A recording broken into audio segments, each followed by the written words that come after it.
Hello, welcome. In this video, we will again expand on the MQTT topic and discuss the use of SparkplugB in Blue Open Studio. And this time we will discuss the ability to store data in the case of the broker going offline. When the broker comes back online, Blue Open Studio will forward the historical data that was saved while the broker was off. And then again, just note that today the SparkplugB formatted data is exclusive to the store and forward function, meaning standard MQTT data cannot be stored and forward. So it's only applicable to store and forward data. So here's our agenda. We'll just go through again how MQTT works, do a quick review. We'll do a quick review on what is SparkplugB, and then we'll do basically define the SparkplugB and store and forward definition in the Blue Open Studio environment. So we'll explain what that is and how that works, and then there is a live demo of me walking through a store and forward situation, basically where I will disconnect the Blue Open Studio from the broker, let it do some logging, and then reconnect and show the data, the saved file being pushed to the broker. Okay. So again, what is MQTT? This is widely circulated. This is just me again. I'm borrowing pictures and slides from general MQTT information that's out there on the internet. The name escapes me right now. Sorry to the creator of this, but it's I think it's pretty standard stuff. Talking about how in the case with MQTT you have a broker and you have clients that are publishing and subscribing to different topics freely. Okay. Here's just some examples of what we can do. We've gone through this different times. You can kind of follow along in the pause the video if you want to analyze these slides more, but these have been discussed in great detail before. Okay. Again, here's some of the terminologies. Again, if you want to pause the video to look through this, feel free. Okay. About quality of service. Again, some more terminologies. All right, these are values that you enter into Blue Open Studio to make the driver, the publishing, behave in a certain way, etc. So you can review the previous videos about MQTT where this was discussed in more detail. Okay.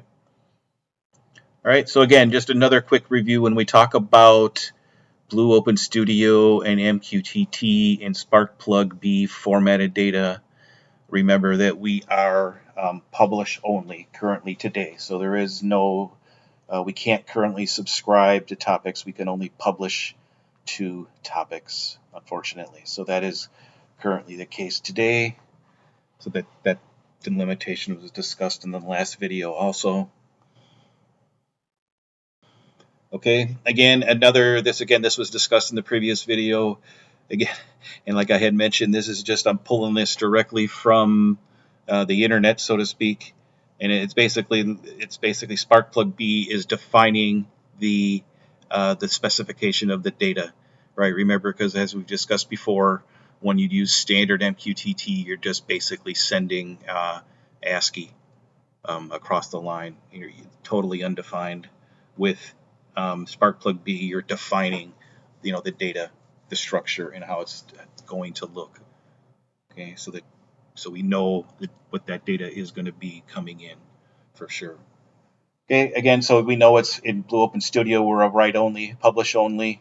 Okay, and again, we talked about this before. SparkplugB is forcing a set topic structure. Again, this was discussed in the last video.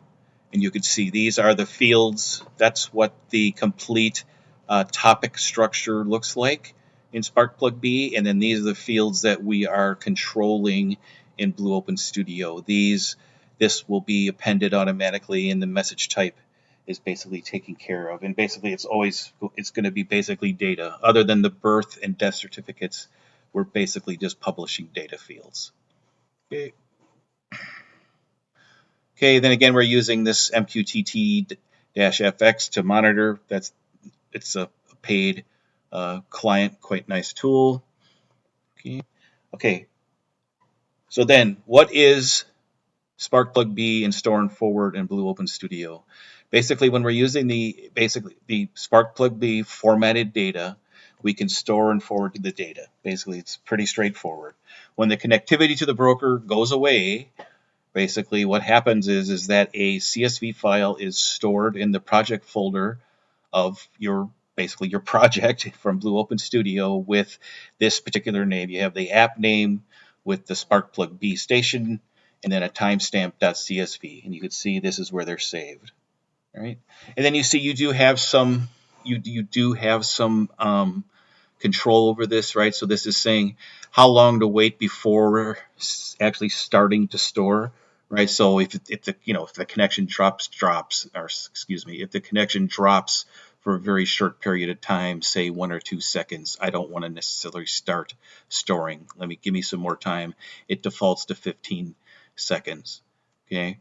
And then these are the cache limits. So basically what happens is this is you're allocating how much space you want to store, and basically that's so you basically don't fill up your hard drive, but of course you can make this larger. Basically what happens when it gets to this point, it's going to flush out the data and start over. Okay. Okay. So let's switch now to the live demo. Okay, so then let's talk about the store and forward.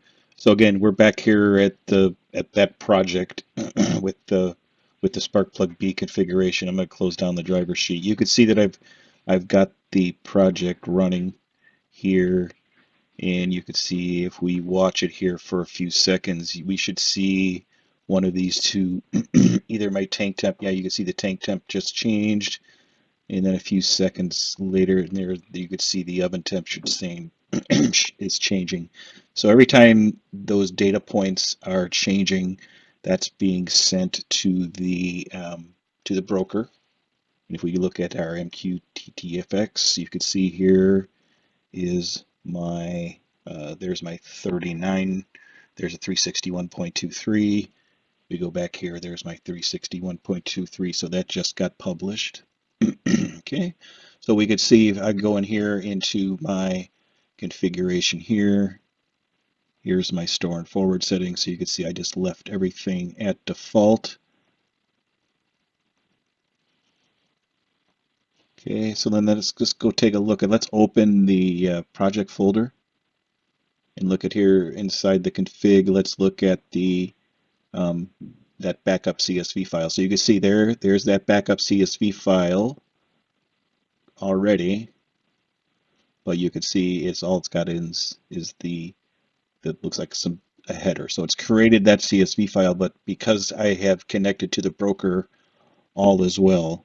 So let's go again. Let's go back to our broker again, and we can see. Let's just wait a second and see a new value come in right here. Okay, there's a new value. Oh, I'm not sure what that's.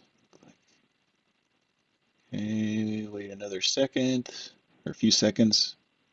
Let's just see something change. Okay, there's a 46.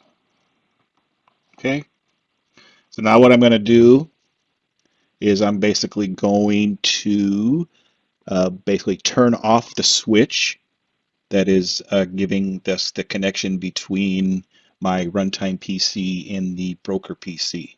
So I'll be back after we let it run for a while with the switch disconnected.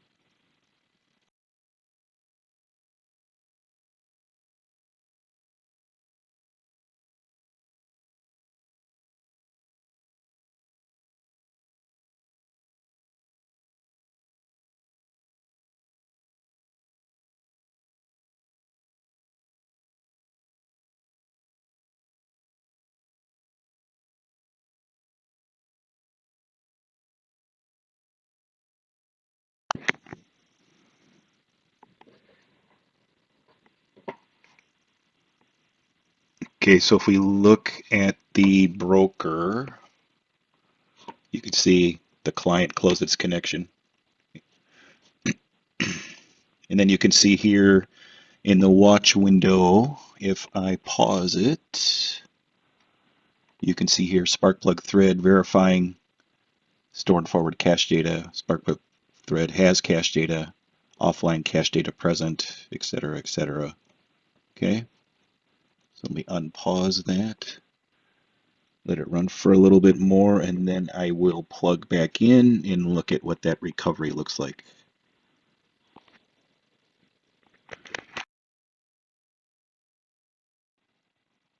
Okay, so now I am going to go plug the switch back in, and let's look at what that looks like.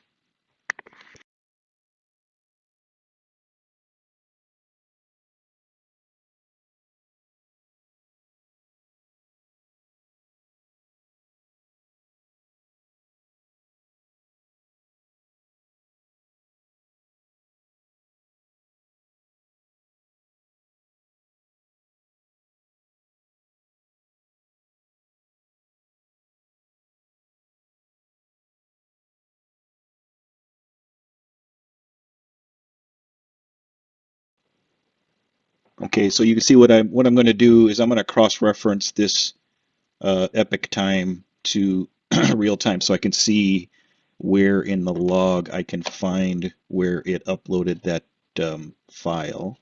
And it's right around 1209, somewhere in here. Or no, it was no 12. The time was 12:17:09. So here's 12:17:10. So right in here we could see this is where it reconnected. It succeeded publishing. There's its cache data. Connection online. Cache data is present. On set to send function, there's another birth certificate. Async publish called. Async publish success. Send success. Send data update. Here's some more publishing. There's a callback. There's the publish, and then it looks like it starts kind of going into its normal processing from that point forward. Okay, so thank you for taking the time to watch this video about Blue Open Studio, SparkplugB, and its ability to store and forward data in the case where you lose connection to the broker. Again, so thanks for watching.